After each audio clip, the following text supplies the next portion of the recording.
ออโต้ออโต้อะ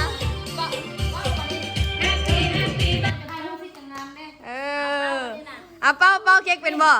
ยังเป้าเป็นบ่หุ่นนี่ดาวเป้านะเอาเป้าเลยเอาเลยอยู่นั่นนางดาวเป้าเค้กเลยสำลีเป้าเลยกระป๋องหอนก่อนไทเกอร์กินไปแล้วจานหนึ่งเบิ้ล2 จานเดี๋ยวตักให้ไทเกอร์ใหม่ก่อนยกโป้ได้ไทเกอร์ทันแซ่บแล้วยกโป้ว้าเถอะอาหารค่ำเข้ามาบินก็สื่อลายเลยเนาะอาชาติคือมันเป็นอะไรอันนี้เป็นตุ่ยาวเอาดูอันนี้เป็นตุ่ตูบออโต้อิ่มนะบ่ออโต้ได้กินเค้กละกินเค้กแล้วว่ะ ตู้บุกินเค้กอ่ะ ไม่ได้กินวะเค้ก ตู้บุกิน เค้กบุญได้บ่เค้กบุญวะสบายดีสบายดีคนสบายดีตอนแรงเด้อยินดีต้อนรับเขาซื้อซองติดสาวลาวลองฟ้านมื้อนี้ก็สิได้ปิดอาหารไว้เพราะว่าเป็นวันเกิดของหลานชายเนาะก็คือน้องสมฤทธิ์นั่นเองอันนี้กับลูกค้าหากก็ออกไปวังนึงกับพวกอันฟูจี้ฟูนุกก็ต้องมากินเนาะมากินต่ำกินอย่างนี้แหละแต่ก็หากก็ออกเมือว่าไปเปิดร้าน นี่ก็กำลังซีเกี่ยมเครื่องเฮ็ดอาหารเนาะอีแม่กับอันน้องสาวกับเฮ็ดท่าแล้วติ๊กหากับไปส่งตำมาส่งตำแล้วก็ปิดร้านว่าสิปิดแล้วเพิ่นว่าตำให้เอื้อยแดงว่ะตำให้เอื้อยนี่ซะเดี๋ยวอยากกินตำกันเลยว่าได้ตำไปให้เราแล้วก็ปิดร้านที่จริงแล้วสิปิดไวก็นี่สิปิดตอน3 โมงสินะพอดีไปส่งกับเจ้ามาแล้วก็ปิดตอนนี้เป็นเวลา6 โมงแล้วเนาะกำลังเมียนเครื่องอาหารมื้อนี้ก็สิมีลาบบ่แม่นอบเป็ดอีแม่จะอบเป็ดเนาะเมืองตามคมก่อนเมียนหานพร้อมเราไปพร้อมเพราะว่าสาวเฮ็ดเนี่ยมันค่ำล่ะส่วนแม่คูณแม่จันแม่จำปีแม่น้องกุ๊กกิ๊กเนาะโทรหาแต่ว่าเราบ่รับแต่ว่าบอกกุ๊กกิ๊กแล้วว่าให้บอกแม่หน่อยเด้อ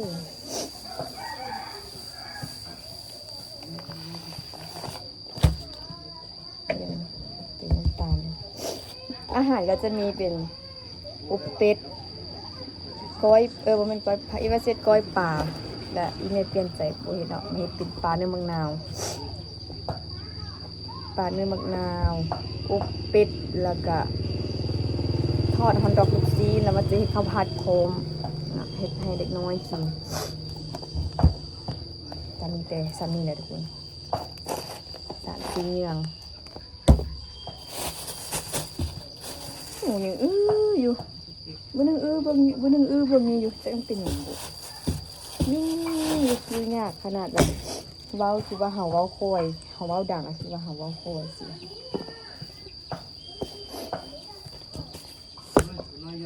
่าเป็นหยังบ่อยู่กับติ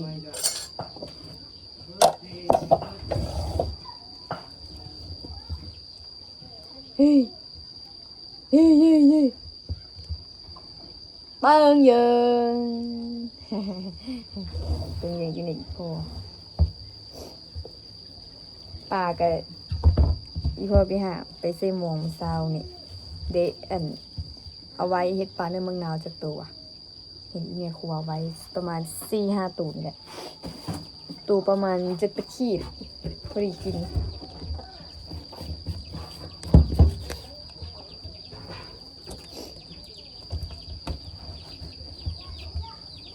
หูเป้าเค้กอีบุบุเยอะกับหูเป้าเค้กมาเยอะนี่โยนเห็นยังไงเติ้งหูเป้าเค้กอยู่ป่ะเฮ้ยเห็นยังอ่ะ Happy birthday to you Happy birthday อื่นเดี๋ยวเฮ็ดอย่างแล้วเราก็จะเงินให้ยี่ห้อแหละให้ยี่ห้ออาบน้ำให้ตั้งเย็น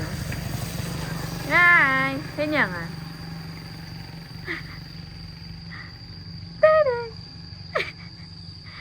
เอ้ยมันนี่ฮาวขนาดมันนี่นะเอ้ย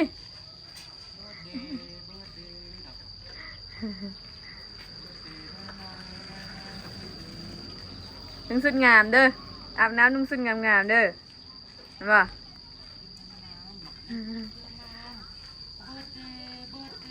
มาเบิ่งอีเมเฮ็ดอันนี้มันนึ่งปลาเศษปลานึ่งมะนาวนึ่งไปแล้ว2-3 ตัวเฮ็ดจักตัวก่อนแม่5 ตัวปลานึ่งมะนาว5 ตัวอันนี้ละแม่นซีดอบเป็ดกับปลาเนื้อมังนาวสีขั้วข้าวผัดหัน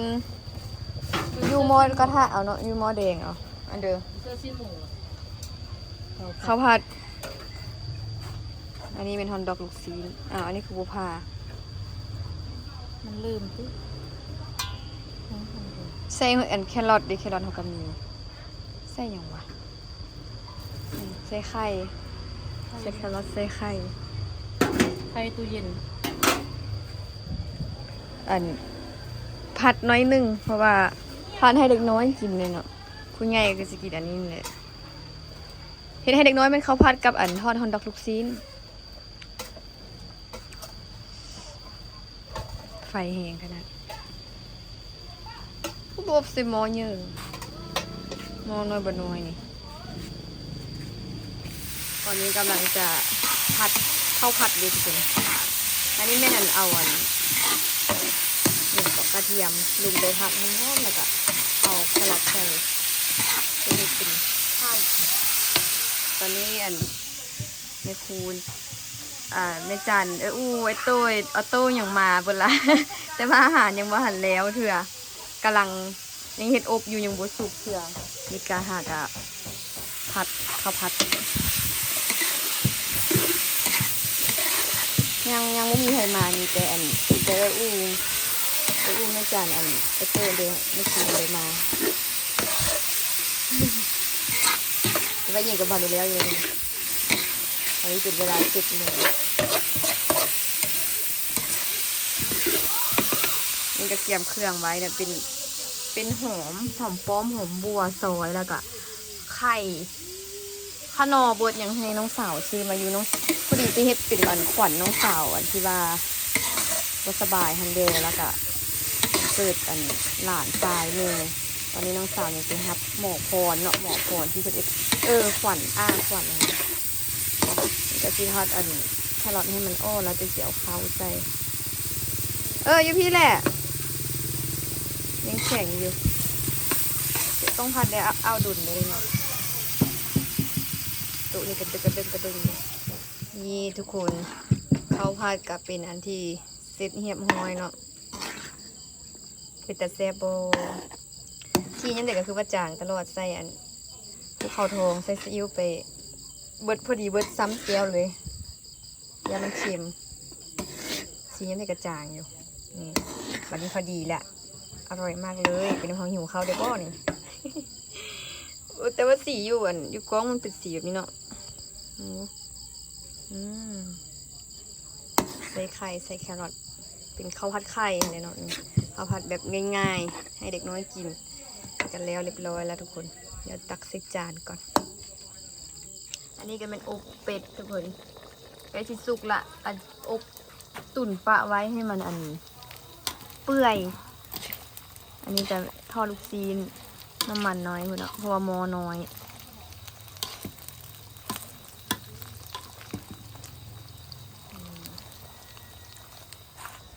อันนี้เป็นทอดหม้อสุดท้ายละก็จะวัดแขนอยู่ถึงพุ่นเป็นเดสฟอลตัวไฟนี่นะแบ่งกันอยู่คันว่าที่ไปเข้าพักผ่อนเบิร์กะผู้ใดเบิ่งเฮ็ดกินสินะตอนนี้ก็มีแต่แม่ปิ้นแก้วกับมันจะให้เหือนเลยมาคนอื่นยังมุ้งใครมาเถอะแซ่บว่าไทเกอร์เขาผัดนี่แซ่บซ้ำใดโอ้โหมันว่าเอาเขาผัดให้อีกได้มันแซ่บมันจานที่2อันนั้นเป็นน้องเบอร์ดี้ก็มาฮอดเนาะก็เลยก็กินไทเกอร์มาฮอดก่อนไทเกอร์กินไปแล้วจาน1เบิ้ล2 จานเดี๋ยวตักให้ไทเกอร์ใหม่ก่อนยกโป้ได้ไทเกอร์ทันแซ่บแล้วยกโป้ว้าเด้อตอนนี้เป็นมัดแขนแล้วเรียบร้อยแล้วกำลังจะเป่าเค้ก เอ้ยกล้องหัวเดิงเดิงโอ้กินอย่างนั้นน่ะมีไก่โอ้นี่อันนี้มีเค้กอันอู้ซื้อหวานนี่นะอู้จะมาให้ อันนี้แมนเค้กวุ้นเนาะอันให้น้องสาวซื้อมาเตยเวียงจันทร์หมดไฟหมดไฟ อย่าฟ้าไทยหุบก่อนมัน ไฟหูก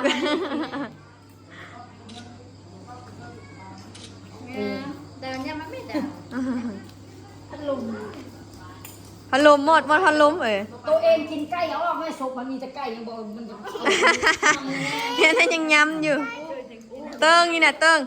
ยัง อุ้ยแฮปปี้เบิร์ดเดย์แฮปปี้เบิร์ดเดย์ เดย์แฮปปี้เบิร์ดเดย์นี่น่ะ นี่มันจะมาหา มันยังหามมักไม่ได้ แฮปปี้เบิร์ดเดย์ นี่น่ะแฮปปี้เบิร์ดเดย์นี่น่ะยังโอ้ อุ้ยบอกมานี่ก็ย่างอยู่เจน ผมหอม1 ปีก็แซ่อันเดียวก็ได้แล้วโอ้เป็นโอ้เมียนอีกวะโอ้เป็นแนวอยู่วะ ใส่แล้วนะไฟที่บอก เอ้าบอดไฟ เปิดไฟเปิดเพลง พี่ว่าจะภาพน่ะ เมาไปกิน ที่เนี่ยมานั่งที่ได้ค่ะมา ไม่ ให้ ได้ เรา ไป ไป นั่ นั่ ง ง ไปอยู่เนี่ยตัวไปอยู่ตัวมันนั่งอยู่ตัวก็มันเอาไปตลอด เออ จุนไม่ดาว ตบมือ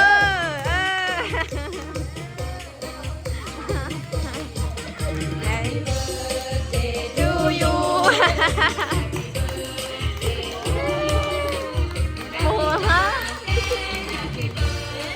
เกิง Happy birthday Happy birthday to you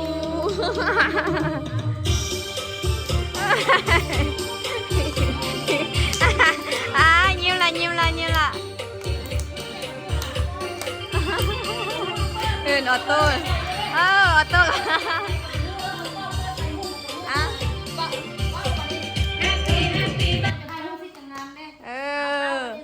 เป้าเค้กเป็นบ่ยังเป้าเป็นบ่ฝุ่นนี่ดาวเป้านะเป้าเลยเป้าเลยเอาเลยอยู่นั่นนางดาวเป้าเค้กเลยสำลีเป้าเลยโอ้แล้วสาดบ่ฮู้เป้าให้ออโต้ออโต้เป้าแล้วยังบ่ฮู้เป้าเถื่อเนาะฮู้แต่ดูดเถื่อ ปีเลยเบิ่งกล้องแล้วปีน ออโต้เป้า พี่เบิร์ด โอ้เอามือเลย เป้าไหมตีเป้า นางดาวมาอะไรบนมือน้ำเป้า ดาวมาอะไรก็มาดิดาวมาอะไรกันนะ สกิปนี่งั้นคือเลยเนาะเห็นตากับคิตตี้กัน นี่ซบมามแต่นี่แปด คิตตี้เป้าเลยคิตตี้เป้ามาทุกคนไปมันแล้วไปบุญแล้ว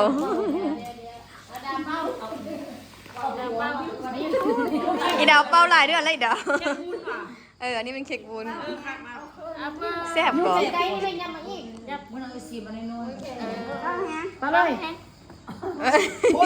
มาแล้วจะกินเป้าเค้ก